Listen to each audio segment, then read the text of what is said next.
பாரதி கனவா செயல் மூலமா பலருடைய மனசை கொள்ளையடிச்ச ரோஷினி ஹரிப்பிரியனுக்கு இன்னைக்கு திரும்ப நடந்திருக்கு. எந்தவித முன்னறிப்பும் இல்லாம இவங்களுடைய திரும்ப நடந்திருக்கு. இதை பார்த்த ஃபேன்ஸ் எல்லாருமே ஷாக் ஆகியிருக்காங்க. அதோட இவங்களுடைய திருமண வீடியோ தான் இப்ப சோசியல் மீடியால வைரல் ஆயிட்டு வருது. ரோஷினியுடைய திருமணத்துல ரொம்பவே நெருங்கிய உறவினர்கள் நண்பர்கள் முன்னிலையில ரொம்பவே எளிமையா நடந்திருக்கு. அதோட சின்ன திரை ரசிகர்கள் மகிழ்ச்சி படுத்தும் விதமா பாரதி கனவா செயல் குடும்பமே அங்க ஒண்ணு சேர்ந்திருக்காங்க.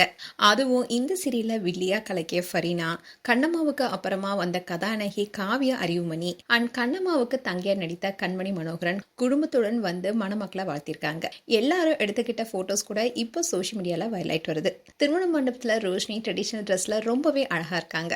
இதை பார்த்த ஃபேன்ஸ் எல்லாருமே கமெண்ட் பண்ணிட்டு வராங்க. சீரியல்ல பார்த்த கண்ணம்மாவை விட இன்னும் வேற மாதிரி மணமகளா ஜொலிக்கிறீங்கன்னு பலரும் பாராட்டிட்டு வராங்க. அதோட ரோஷினியுடைய கணவர் யார் என்ற தகவலும் வெளியாகி இருக்கு. அவங்களுடைய கணவர் பெயர் KS சுந்தரமூர்த்தி. இவரும் சினிமா துறையை சேர்ந்தவர் தான். அதோட ரோஷினியின் கணவர் சுந்தரமூர்த்தி கம்போசர். இவர் பல திரைப்பட பாடல்களுக்கு கம்போஸ் பண்ணியிருக்காரு. இதனால இவங்க 2 பேரும் காதல் திருமணம் தான் செய்துக்கிட்டாங்களா என்ற கேள்வியும் ரசிகர்கள் மத்தியில எழுந்திருக்கு. ரோஷினி கண்ணம்மா என்ற கேரக்டர் மூலியமா பலருடைய மனசை கொள்ளையடிச்சாங்க. இவங்களுக்குன்னு பெரிய ரசிகர்கள் பட்டாளமே உருவாகியிருக்காங்க. ஆனா திடீர்னு எந்த சீரியும் நடிக்காம விலகி இருந்தாங்க. அதுக்கப்புறமா 2022ல குக் வித் கோமாளி நிகழ்ச்சியில போட்டியாளராகவும் கலந்துகிட்டாங்க. அண்ட் சின்ன திரையை தாண்டி சினிமாவிலையும் கவனம் செலுத்த ஆரம்பிச்சாங்க. இதை தொடர்ந்து தான் மெட்ராஸ் மேட்னி அண்ட் கர்க்கி படங்களையும் நடிச்சாங்க.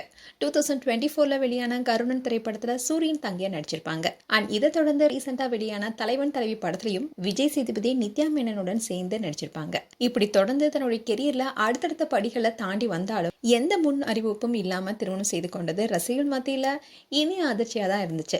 மேலும் ரோஷினி ஹரிப்பிரியனுக்கு எங்களுடைய மனமார்ந்த வாழ்த்துக்கள். உங்களுடைய வாழ்த்துக்களை கமெண்ட் செக்ஷன் சொல்லுங்க. இது போன்ற வீடியோஸை பார்க்க நியூஸ் தமிழ் கிட்ஸ் சப்ஸ்கிரைப் பண்ணுங்க. மறக்காம நோட்டிபிகேஷன் பட்டனை கிளிக் பண்ணுங்க.